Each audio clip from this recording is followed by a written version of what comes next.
Bismillahirrahmanirrahim. Assalamualaikum warahmatullahi wabarakatuh. Alhamdulillahi rabbil alamin. Wassalatu wassalamu ala rasulillahil karim Sayyidina Muhammadin wa ala alihi wa sahbihi ajma'in. Wa ba'd. Saudara-saudariku, berbahagia dan bersyukur kita kepada Allah Subhanahu wa taala masih diperkenankan untuk beraktivitas sampai dengan Rabu siang ini waktu Indonesia bagian barat bersamaan dengan 30 November 2022 Masehi. Semoga kita semua senantiasa disehatkan, diridhai dan dimuliakan oleh Allah Subhanahu wa taala. Kajian siang ini kajian live yang disesuaikan dengan kondisi keluangan waktu, dan juga kami memahami bahwa sebagian teman-teman saat ini masih beraktivitas, ada yang berdinas di pekerjaan baik di kantor ataupun yang lainnya. Pun demikian para ibu juga barangkali ada yang sedang merawat anak-anak, menjemput atau bahkan setia menunggu suami pulang ke rumah.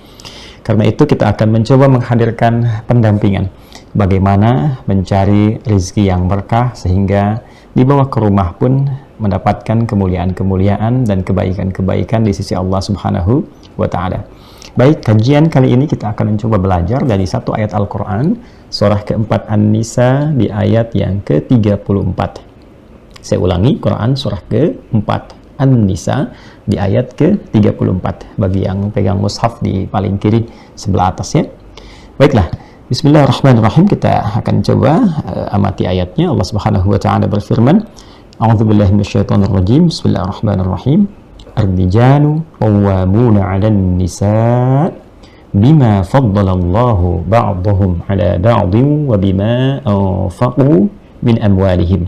Baik, kita berhenti di bagian pertama di ayat ini yang menerangkan tentang kewajiban atau tanggung jawab para pria, khususnya para suami dalam menjalani kehidupan rumah tangga.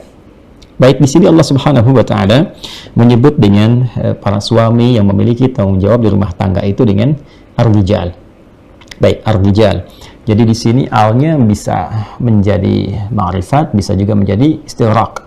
Kalau ma'rifat berarti dikhususkan kepada para pria, ya istighraqnya mencakup semua tanpa kecuali.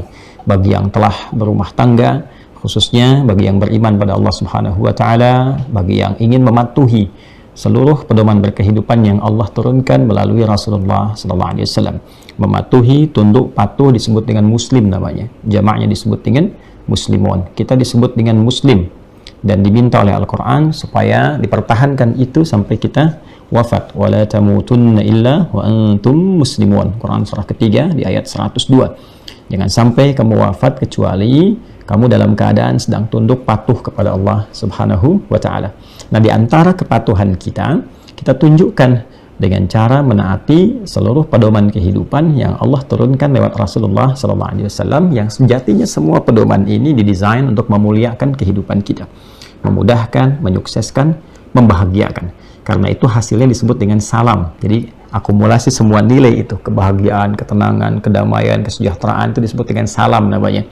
Ya, pedomannya disebut dengan silmi. Karena itu setelah kita yakin dengan Allah, yakin dengan semua ketentuan Allah, kita disebut dengan orang-orang yang beriman yang yakin. Dipanggil dengan keimanan itu, ya ayyuhalladzina amanu udkhulu fis silmi. Kalau sudah yakin, sudah beriman kepada Allah, maka buktikan itu semua dengan masuk kepada ketentuan yang telah Allah tetapkan. Ikuti pedoman itu, disebut dengan as-silmi. Quran surah kedua ayat 208. Udkhulu fis silmi kafah, secara total, secara menyeluruh, yang terkait dengan semua pedoman kehidupan kita. Karena itu dalam Islam, pedoman kehidupan itu sifatnya komprehensif. Bukan hanya sholat saja, bukan hanya puasa saja, zakat saja, umrah, haji, tidak. Semua aspek kehidupan yang memungkinkan kita berinteraksi dengan itu, maka didapati di dalamnya pedoman keislaman. Dari bangun tidur sampai tidur lagi. Karena itu di Islam tidak mengherankan, bangun tidur kita punya pedoman. Ya kan? Berpakaian ada pedomannya, ada aturannya, makan ada. Dan semua desain pedoman itu, desainnya adalah menjadikan semua interaksi kita menjadi teratur, mudah, lekat dengan kesuksesan, melahirkan kebahagiaan. Nah, frame-nya disebut dengan Islam. Frame yang menjadikan semua pedoman itu terikat di dalamnya disebut dengan Islam. Itu yang dimaksud dengan Quran surah ketiga Ali Imran ayat 19. Innad dina indallahil Islam. Orang-orang yang mematuhi semua pedoman itu masuk ke dalam frame Islam disebut Muslim. Nah, Muslim itu dari kata aslama yuslimu islaman, kemudian Muslim artinya tunduk, patuh, taat. Jadi kalau sudah diberikan pedoman, kalau sudah yakin dengan Allah, diberikan pedoman hidup, harus patuh itu pada pedoman itu, tunduk. Dibimbing mata bagaimana, ikuti petunjuk untuk mata. Lisan bagaimana, sampai ke ujung kaki. Termasuk persoalan yang kompleks dan luas dalam berkehidupan. Nah, di antara pedoman itu, ada yang terkait dengan kehidupan rumah tangga. Dibagi, ini peran suami, yang ini perannya istri. Kalau bisa dilakukan, maka di akhir nanti muncul salam namanya. Wassalamun alaihi yawma wulida, wa yawma yamutu, wa yawma yub'atsu hayya. Ini contoh untuk Nabi Yahya alaihissalam yang mengikuti petunjuk dari Allah subhanahu wa ta'ala. Di Quran surah 19, di ayat 15 tadi. Wassalamun alaihi, dia akan mendapatkan salam. Kedamaian, ketentraman, kebahagiaan, kenyamanan, kesejahteraan. Bukan cuma di dunia, tapi saat meninggal di alam kuburnya. Wa yawma yamutu, dan di akhirat wa yawma yub'atsu hayya. Karena itu, sapaan kita dengan orang sekitaran kita menggunakan kata salam dan menggunakan alif lam di depannya. Assalamu alaikum warahmatullahi wabarakatuh. Semua kedamaian, ketentraman, kebahagiaan, rahmat Allah, keberkahannya semoga senantiasa melekat kepada Anda. Nah, di antara pedoman itu, ini yang akan coba kita kaji di Quran surah keempat An-Nisa di ayat yang ke-34. Ar-Rijalu, kata Allah, hei para lelaki itu. Disebut dengan rijal, jamak dari kata rajul. Rajul itu dari kata asalnya ra, jim, dan lam. Biasanya menunjuk pada satu kekuatan, ketegasan, ketangguhan, ya, ketegapan. Karena itu kaki disebut dengan rijlun, karena menjadi topangan yang kokoh, yang kuat. Dan lelaki disebut dengan rajulun, menggambarkan satu ketegasan, kewibawaan, ketegapan, kekokohan. Jamaknya disebut dengan rijal. Jadi kalau disebut laki-laki, rijal ya mesti tegap, ya kokoh, tidak melambai, gitu kan? Kemudian berwibawa, ya, dan seterusnya. Karena itu tampilan fisiknya pun beda dengan perempuan, dengan hikmah tertentu, ya, sesuai dengan apa yang telah Allah tetapkan. Para lelaki itu yang tangguh. Nah, begitu kalau kita mau terjemahkan, para lelaki yang tangguh itu, para suami yang hebat itu, ya, yang kokoh itu. Siapa mereka? Adalah orang-orang yang mampu mengemban tugas sesuai dengan pedoman yang telah Allah tetapkan. Qawwamuna 'alan nisa. Yang pertama, dia menjadi pelindung, pengayom, pengatur dalam kehidupan rumah tangga, khususnya bagi para istri mereka. Nah, qawwam, deh, qawwamun jamak dari kata qawwam. Qawwam itu artinya penegak, ya. Pada asalnya secara literal demikian. Namun kalau kita bawa secara pemaknaan dengan makna-makna yang cukup luas, bisa diartikan pelindung, melindungi istri dan keluarga, pengayom, mengayomi kehidupan rumah tangga, menjadi pembimbing dalam kehidupan rumah tangga. Ya, tentunya dengan aspek yang berbeda-beda sesuai dengan keragaman aktivitasnya.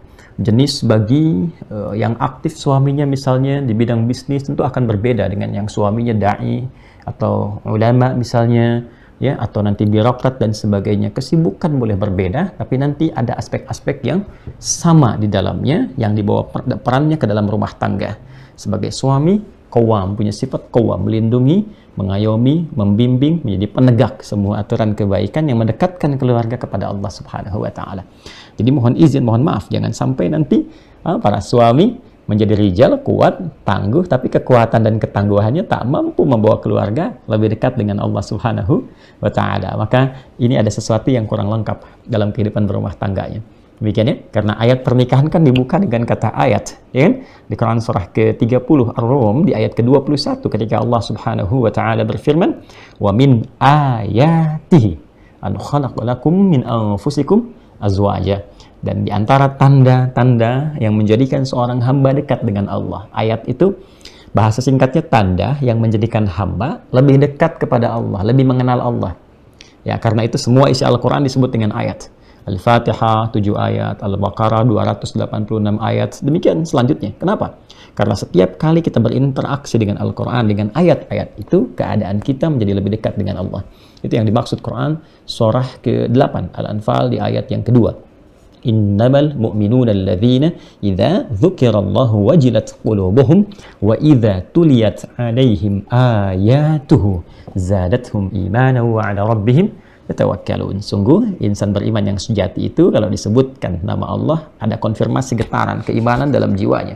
Dan bila dibacakan pada mereka ayat-ayat Allah, bertambah keimanan itu dan menjadi lebih dekat hubungannya dengan Allah Subhanahu wa taala. Nah, tentang rumah tangga dibuka kalimatnya dengan ayat. Maksudnya apa? Maksudnya semua kegiatan di rumah tangga itu desain akhirnya adalah tujuannya, goalnya harus membangun seluruh keluarga itu memiliki kedekatan dengan Allah, mengarahkan semua anggota keluarga dekat dengan Allah. Artinya suami pun sebagai qawwam, rijal yang qawwam, pelindung, pengayom, keberlindungan istri dan keluarga kepadanya.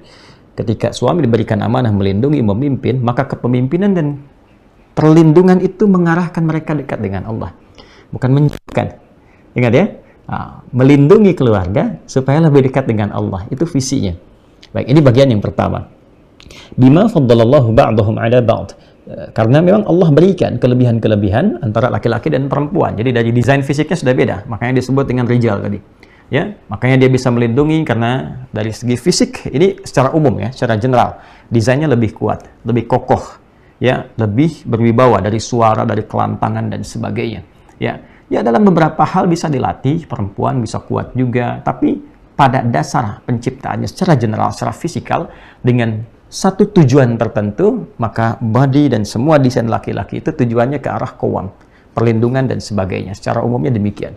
Ya, karena itu kata Allah, jangan pernah mengecilkan satu dengan yang lainnya, tapi tunaikan tugas secara berkeadilan. Adil itu tidak sama, ingat. Jadi nggak usah disama-samakan. Ya, perempuan pengen seperti laki-laki, dandanannya, kemudian pakaiannya, lalu ya ada yang waliyadzubillah, kita berlindung kepada Allah bahkan menjalani operasi dan sebagainya supaya mirip laki-laki atau sebaliknya, tidak usah. Ya, tidak usah, karena fitrah kehidupannya berbeda. Adil itu tidak harus sama. Adil itu adalah proporsional sesuai dengan maslahat kehidupan yang dijalani. Ya, orang tua punya 3 anak, TK, SD, SMP. Masa mau diberikan uang saku yang sama demi keadilan? Itu tidak adil. Karena kebutuhan anak TK beda dengan SD, SMP lebih besar lagi. Masa uang jajannya diberikan sama? Ya kan? Maka ketika diberikan sama, itu namanya tidak adil. Ya? Kalau rata, iya. Tapi adil itu tidak selalu harus rata. Dan tidak semua rata itu menjadi adil. Jelas ya? Maka desain untuk laki-laki, kata Allah, diberikan kelebihan dari segi fisik, dari segi tampilan. Untuk apa? Mendukung fungsinya. Jadi juga bukan buat pamer. Ya, otot kawat, tulang besi itu bukan untuk dipamerkan, tunjukkan, tidak, tapi digunakan sebagai fungsinya, menegakkan keadilan, kebenaran, kekuatan, dibawa ke rumah tangga, lindungi keluarga. Baik, yang kedua apa? Nah, ini inti materi kita. Wa bima anfaqu min amwalihim. Dan juga laki-laki diberikan oleh Allah desain pada dirinya untuk mudah mencari nafkah. Saya pernah terangkan di pertemuan yang lalu bahwa kita mesti bedakan antara nafkah dengan sekedar bekerja. Ya kan? Perempuan bisa dengan keadaan dirinya menyalurkan hobi, kemudian bekerja dan sebagainya. Tapi kalau sudah masuk ke dalam konteks kehidupan rumah tangga, Allah bagi. Yang nafkah ini, yang suami. Jadi perempuan punya tugas-tugas yang lain yang sangat mulia. Dan dia akan sangat menentukan kebahagiaan di rumah tangga. Plus juga kesuksesan dalam menjalani kehidupan rumah tangga. Jadi kalau nanti dipaksakan yang perempuan ikut seperti laki-laki atau sebaliknya atau bahkan tertukar, ini bahaya. Bahaya. Nah, ini penting untuk diketahui karena nanti boleh jadi ada pola hidup di antara kalangan manusia yang memang tidak mengikuti tuntunan Al-Quran. Apalagi kalau belum beriman misalnya. Dia punya desain hidup sendiri, pola sendiri. Ya, bagi kalangan ini misalnya perempuan bagus bekerja, perempuan keluar banyak, perempuan mencari nafkah, gitu kan? Nah, tapi dalam Islam tidak demikian. Islam mengatur secara proporsional. Ini loh, laki-laki silahkan. Tugas Anda mencari nafkah. Nafkah nanti dibawa ke rumah, istri yang mengolah di rumah. Istri yang mendampingi anak-anak. Baru lahir, dampingi dengan ASI, dengan pendidikan awal dan sebagainya. Anda bisa bayangkan kalau istrinya kemudian banyak aktif di luar, anak ditinggalkan, dekat dengan asisten rumah tangga, tidak kenal dengan orang tuanya dan sebagainya, sehingga kehilangan masa-masa awal pendekatannya. Tidak punya waktu dan sebagainya. Sedangkan fase-fase awal itu dengan ibu itu konektivitasnya mesti lebih tinggi. Ya, dibandingkan dengan ayah tentu akan berbeda, tapi dengan ibu itu mesti lekat. Jadi ketika dia kehilangan konektivitas dengan ibunya, maka satu saat dia kehilangan tempat untuk berkeluh kesahnya, untuk ceritanya, untuk curhatnya. Ya, nah, sedangkan ASI-nya itu menyambung, dan dari ASI itu kan nanti ada sesuatu yang terbawa secara genetik dalam diri anak itu yang terkoneksikan kepada ibu. Ya, karena itu nanti hubungan kepekaan 70% lebih lekat kepada ibu dibandingkan dengan ayah gitu. Tapi dalam konteks ini ketika ibunya juga banyak aktif, ya, banyak bekerja, bahkan diniatkan misalnya untuk mencari nafkah, maka pasti akan berdampak pada kehidupan rumah tangga. Nah, saya akan kembali dulu kepada ayatnya wabima anfaqu min amwalihim. Saya batasi di peran suami dulu. Teman-teman yang sekarang sedang bekerja, sedang beraktivitas di kantor, berdinas, ya di birokrasi, diplomasi, macam-macam dan sebagainya, berbahagialah. Bersyukurlah kepada Allah Subhanahu wa taala. Dan jangan dibatasi pada pekerjaan formal itu seperti kantoran dan sebagainya, tidak. Anda yang berdagang, Anda yang punya bisnis-bisnis yang orang sebut dengan UMKM-kah, Anda yang berdagang kecil-kecilan, kecil di hadapan manusia, tapi bisa tinggi nilainya di hadapan Allah Subhanahu wa taala. Ingat, rizki tidak diukur dengan besar kecil yang Anda bawa ke rumah. Rizki tidak diukur dengan tampilan pakaian Anda ketika Anda masuk ke ruang kerja. Ber-AC-kah atau alami-kah dengan anginnya? Terlihat kotorkah karena mencangkul atau bersihkah karena berdasi? Bukan itu poinnya. Tapi yang indah di sisi Allah adalah ketika Anda mampu menerjemahkan, mengaplikasikan ayat ini, Anda bawa dalam ruang kehidupan. Kata Allah, nih aku berikan kemampuan untuk mencari nafkah, bekerja. Apapun ruangnya, sepanjang itu halal. Jadi berbahagialah ketika Allah menitipkan kepada Anda satu kemampuan dan Anda menerapkan itu dalam kehidupan dalam bentuk apapun yang halal. Halalan thayyibah. Quran surah ke-2 Al-Baqarah ayat 168. Khusus untuk insan beriman, pindah nanti ayatnya ke Quran surah ke-2, ya. Yang naik ke atas sebelah kiri atas dari ayat 171 sampai dengan ayat 172-nya. Ketika masuk pada puncaknya, ya ayyuhalladzina amanu kulu min thayyibati ma razaqnakum. Kalau sudah beriman, ya, terfikirnya selalu yang halal, mencari yang terbaik, yang bagus dan sebagainya. Apapun bentuknya. Ya, jangan terlalu beranggapan dengan persepsi manusia. Ketika Anda mampu bekerja, maka yang pertama kata Allah, isyaratnya niatkan itu sebagai kepatuhan kita dan ibadah kepada Allah Subhanahu wa taala. Dimanapun Anda berdinas, bekerja, berusaha saat ini. Ya, jangan sampai lupa sudah bekerja belasan puluhan tahun, menjadi ibadah nggak? Kalau nggak jadi ibadah, jadi dunia saja nanti. Nggak ada bentuk kepatuhan kita kepada Allah. Tapi kalau Anda berniat bekerja untuk menjalankan dan mempraktekkan ayat ini, maka setiap langkah yang Anda mulai untuk bekerja itu dicatat itu. Allah perintahkan mencatat pada malaikat bernilai ibadah. Ya, berangkat. Ketika jadi kebaikan namanya hasanah. Catatkan 10 kebaikan. Quran surah ke-6, ya, di surah Al-An'am ayat 160, man jaa bil hasanati falahu asyru amthaliha. Ketika seseorang menjadikan perbuatannya sebagai hasanah, kata Allah, siapa yang mengerjakan perbuatan hasanah diniatkan sebagai ibadah kepada Allah, maka dia mendapatkan 10 kebaikan. Jadi jangan dikira ibadah itu hanya ada pada sholat saja, ya, puasa, zakat, tidak. Anda bekerja sekarang pun bisa jadi ibadah, ya, dapat gaji, dapat pendapatan, dibawa pulang ke rumah, itu dunia. Berkahnya bonus, tapi poin akhiratnya itu yang membedakan kita dengan orang-orang yang belum beriman. Maka yang pertama, niatkan pencarian nafkah itu sebagai ibadah kepada Allah Subhanahu wa taala. Ketika kita niatkan demikian, maka Allah akan memberikan segala ruang-ruang kemudahan, kelancaran, dan yang paling penting ketentraman dalam jiwa. Ya, jadi kalau ada ketentraman itu, kita bisa qanaah. Qanaah itu muncul sikap menerima. Kalau hari ini pekerjaan misalnya ada tantangan-tantangan, maka kita akan mencoba melihat dengan hikmah, ya, dengan pandangan yang penuh rahmat. Kita bertawakal kepada Allah. Mungkin Allah ingin meningkatkan kualitas pekerjaan saya, meningkatkan kemampuan saya. Ya, dapat rezeki misalnya hari ini, kita syukuri berapapun nilainya. Alhamdulillah. Barangkali Allah berikan segini, ya, karena ada sesuatu yang Allah simpan di belakang ini supaya saya mencari lebih keras lagi, supaya saya berdoa lebih meningkat lagi, atau mungkin keberkahannya lebih banyak di yang terlihat sedikit itu. Ternyata dari situ ada kebersamaan, bisa makan bareng dengan keluarga, bisa menikmati yang biasa. Sehingga ketika kita memulai dengan sesuatu yang biasa, kita sudah tidak silau dengan yang luar biasa, ya, karena sudah melewati semua tahapan-tahapan itu. Itu poinnya, teman-teman sekalian. Ya, wabima anfaqu min amwalihim. Nah, setelah mendapatkan itu semua, baru kemudian amwalihim, himnya memang milkiyah, kepemilikan. Jadi harta yang didapatkan oleh suami dalam bekerja, ya, kata Allah, itu hasil pekerjaan kamu, milik kamu. Tapi jangan lupa, ya, harta itu bukan sekedar kepemilikan pribadi, tapi pencarian itu desainnya untuk dikembalikan kepada keluarga, untuk menjalani kehidupan keluarga yang sejahtera. Betul. Ya, tapi Anda jangan sampai katakan, ini hartaku, aku yang cari, aku begini. Ya benar, engkau yang cari. Tapi desain pencarian itu Allah berikan untuk kembali membentuk kehidupan keluarga yang sejahtera, dibawa ke rumah.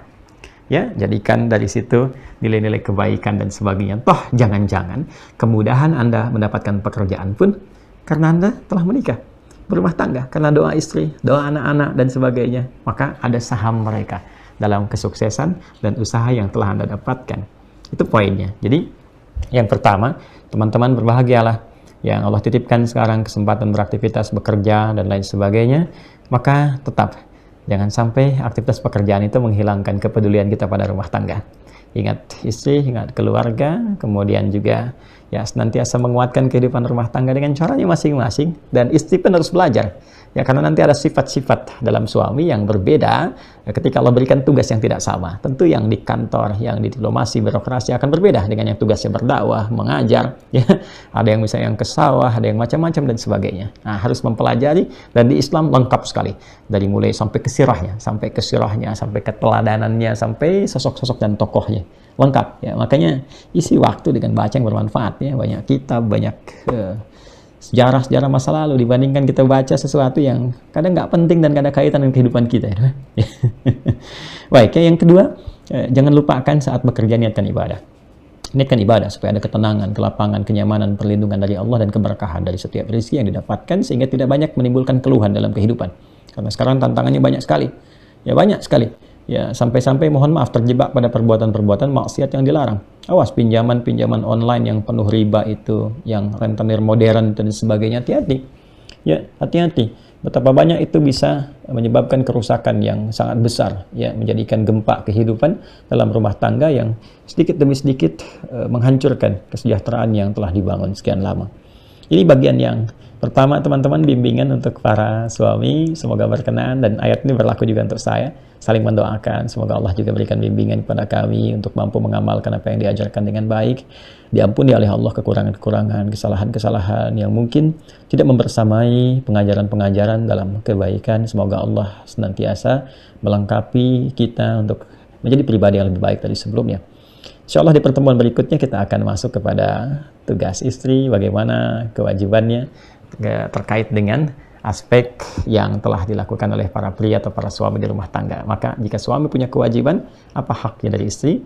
Ya, jika istri mendapatkan haknya dari suami, apa kewajibannya terhadap suami? Saat suaminya sedang bekerja, apa yang harus dilakukan oleh istri? Kita nanti akan lanjutkan di sesi yang lain. Sebelum saya tutup, teman-teman, mengingatkan penting sekali karena momen ini hanya berlangsung setahun sekali. Insya Allah tahun ini kita akan memulai kembali syiar Al-Quran. Ya, syiar Quran ini dulu seringkali kita lakukan di Istiqlal, kemudian yang terakhir di JIS, ya, di JIC, ya, di JIC bukan JIS, JIC, Jakarta Islamic Center di Jakarta Utara kalau saya tidak keliru. Dan alhamdulillah, masya Allah, animo teman-teman para ahli Quran sangat luar biasa. Kita di Istiqlal itu penuh sampai 5 lantai ke atas, kan, ratusan ribu orang datang bergabung karena memang eventnya lebih mendekatkan kita kepada Al-Quran, mengenal kembali. Sekarang kita tingkatkan lagi kualitasnya. Kita bukan sekedar ingin berkumpul, tapi memang ingin mendesain bagaimana diri kita lebih dekat dengan Al-Quran, membawa proses berinteraksi dan hafalan Quran selama hidup, dan mudah-mudahan wafat dalam keadaan menjadi ahli Al-Quran. Insya Allah, teman-teman, acara ini akan digabungkan dengan Aqsa, Al-Quran Sunnah Solution. Memang bukan hari libur yang biasa kita dapati Sabtu ataupun Ahad, tapi ini spesial malam Jumat. Kami ambil pertama kali malam Jumat untuk menunjukkan Jumat Sayyidul Ayyam, hari yang bagus untuk umat Islam yang baik, ya. Kemudian ada kajian Aqsa, Al-Quran Sunnah Solution, kita isi di situ. Ya, dengan program spesial Syiar Al-Quran, dan hadir tokoh-tokoh baik dari dalam ataupun luar negeri yang memang concern juga di bidang Al-Quran, ya, yang mungkin juga akan share kepada kita beberapa yang terkait dengan interaksi bersama Al-Quran. Malamnya, jadi hari Kamis, tanggal 1 Desember, berarti besok, ya teman-teman, ya. Besok 1 Desember hari Kamis, ba'da maghrib, berlanjut ke ba'da Isya sampai dengan selesai. Tempatnya kita mengambil sekarang di Pusdai, Pusat Dakwah Islam di Kota Bandung, Jawa Barat, ya. Jadi sambil ke Bandung, teman-teman ambil cuti yang dari luar atau yang wilayah sekitaran Jawa Barat bisa merapat, ya, ke sana, karena ini momennya langka, cuma setahun sekali. Dan membersamai Milad Pusdai. Qadarullah ini bersama dengan Milad Pusdai yang ke-25, jadi tokoh-tokoh juga insya Allah akan hadir bersamai. Di dalamnya malamnya kita akan adakan ta'lim, ya, yang juga insya Allah banyak manfaatnya. Kita kenalkan juga banyak hal yang mungkin belum didapatkan. Nah, besok paginya hari Jumat jam 9 sampai dengan jam 11 sebelum Jumatan kita adakan coaching klinik untuk proses berinteraksi dengan Quran, jadi ahli Al-Quran, spesifik menghafal Quran. bagaimana cara menghafal yang efektif, cepat menghafal, menjaga dari lupa, tekniknya bagaimana, memilih mushaf dan sebagainya. Insya Allah yang sesi pagi ini kita sudah mulai berikan link. Ya, kalau ingin masuk ke pendaftaran untuk mendapatkan paket, kita siapkan sekarang 30.000 buku. Itu dibagi ke dalam paket, jadi satu paket 3 buku, jadi ada 10.000 yang akan kita bagikan. Itu gratis, nggak bayar sama sekali. Ya, tidak bayar sama sekali. Pendaftarannya sudah disambungkan di link medsos kami. Cek, bisa di Instagram, silahkan dicek kemana saja. Ya, ada program Macan Waha di situ, ada untuk umum juga. Tinggal Anda ke situ, daftarkan, kemudian nanti bawa ke sana barcode-nya, atau yang sudah pertanda dari pendaftaran.